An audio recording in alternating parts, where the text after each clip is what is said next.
Hey everybody, welcome to English Class. I'm Angela and this week I launched English Class. And today is basically my first English class lesson that I will be posting on YouTube. I'm really excited and I just feel like there's so much to do in English class, and at first I was like, okay, where do I start? And then I thought about it a little bit and I was like, well, okay, maybe I start with grammar. And then I'm like, that's kind of boring. And then I was like, okay, what about preparing for the C1 exam? Maybe I'll do an essay or something. And then I was just like, okay, stop. What is English class? What do you want your students to take from class above everything? And the answer is basically just to find joy in learning English and find joy in using English in your everyday life.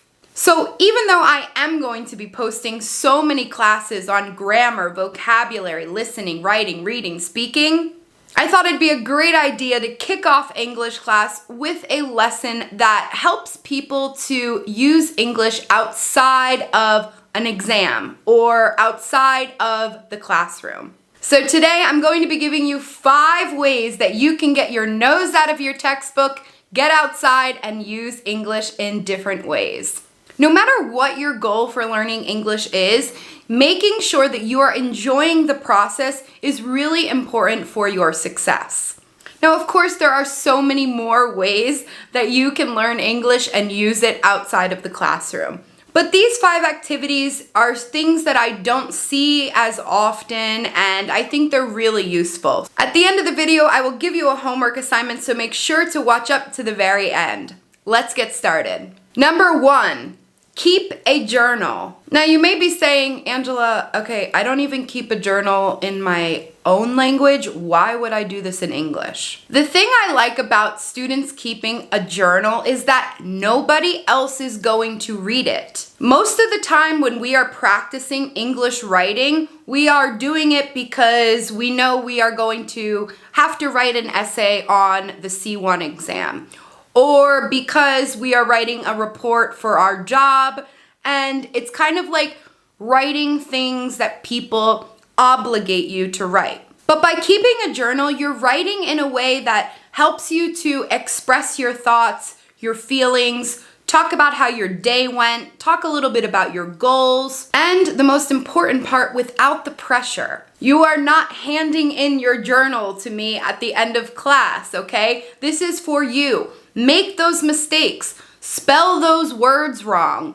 Forget to use an apostrophe. That's okay. This is for you to write in a way that is free of all the pressures that you have in an English class. If you don't have a lot of time to sit down and write a whole entire journal entry, you can start with a gratitude journal. And basically all you have to do is sit down with your morning coffee or for 5 minutes before you go to bed and write down a few things that you are grateful for. Now obviously there are the big things. I'm grateful for my family. I'm grateful for my friends. I'm grateful for English class.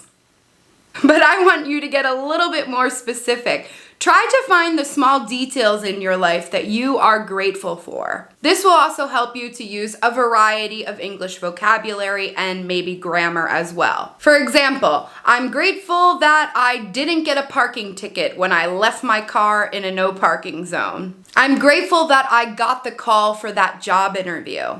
I'm grateful that my boss canceled the meeting. I'm grateful that I did well on my last math exam. Okay?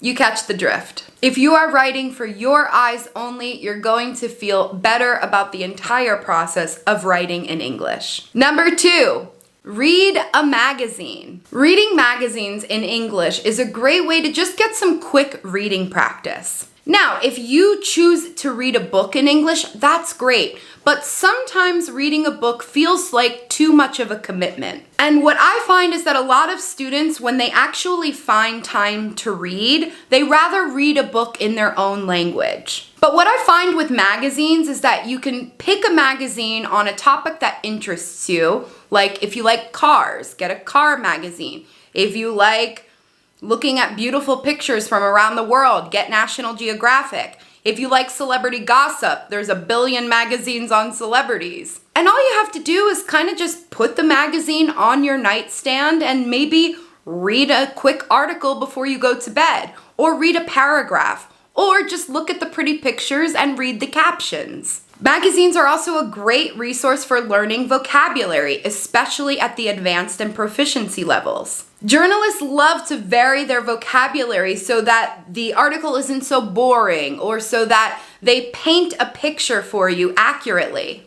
So think about reading a magazine. Number 3, listen to a podcast. Podcasts are all the rage right now. I feel like everyone has one. I think podcasts are great. I would love to have a podcast, maybe in the future, but they are a great way for you to listen to native speakers speaking on a topic, again, that you are interested in. So if you're interested in marketing or finance, you might want to look for podcasts on that subject. If you love true crime, there are so many good true crime podcasts. Find a podcast that interests you and put that podcast on when you're driving in the car or taking a walk. Also, a lot of times these more popular podcasts will post videos of their episodes on YouTube.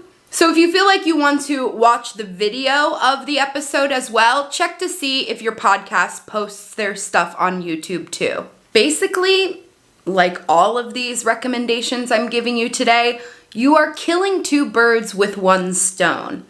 1, you're learning about something that interests you, and at the same time, you are practicing. You could even mimic what they are saying. So if they ask a question, you could pause the podcast and repeat the question and get a better feel for how native speakers ask questions or answer them. If you have any podcast recommendations, go ahead and write them in the comments below.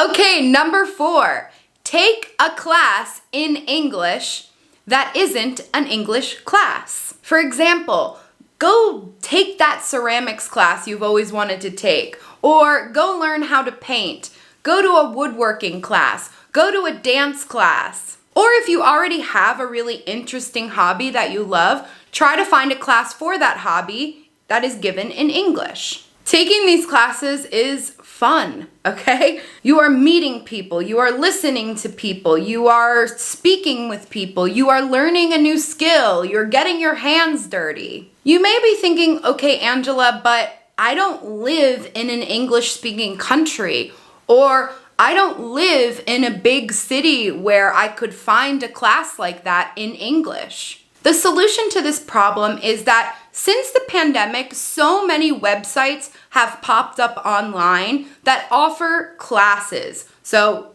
learn how to paint, learn how to make paper, learn how to cook with Gordon Ramsay on Masterclass.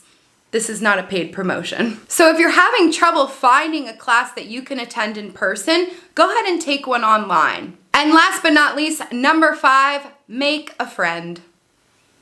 All right, Angela, okay, make friends.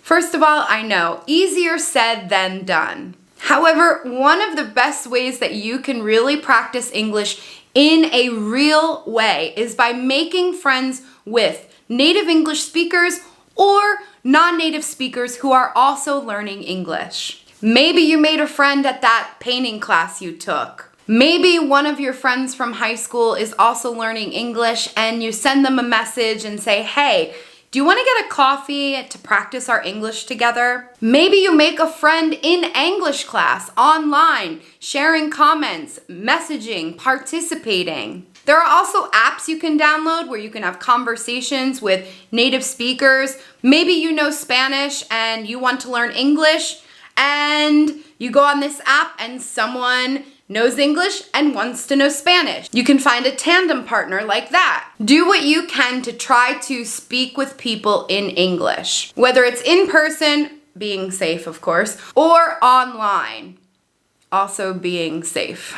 These are the conversations that we have in English every single day. I speak with my family every day. I talk to my best friends every day. Those conversations, if you can make them work for you in English, you are going to get so much more fluent and you'll make a friend. Now it's time for some English class homework. At the end of each lesson, I will give homework to the class so that you can kind of practice what I've taught you today and interact with other people who are also in class with you. So what do you think my homework assignment is for today?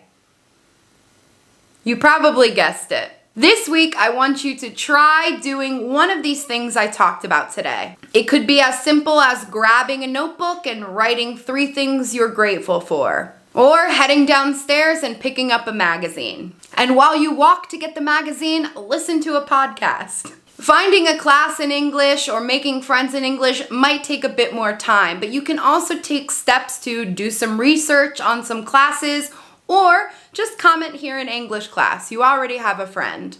You don't have to do these things every single day. You don't have to do all of these things. Try to do one day or 2 3 days, whatever is good for you. But just try to bring English outside of the textbook, outside of the classroom, and let yourself have fun with English. I will be posting a quiz on my Instagram stories based on some of the things I have said today, so maybe different expressions, phrasal verbs, idioms, vocabulary. So definitely follow me on Instagram and take the quiz after you've watched this video. That's it for English class. I should get like a bell, like a school bell, like ding! Or maybe not. Anyway, that's it for class today. Thank you so much for watching. I will see you next week in English class.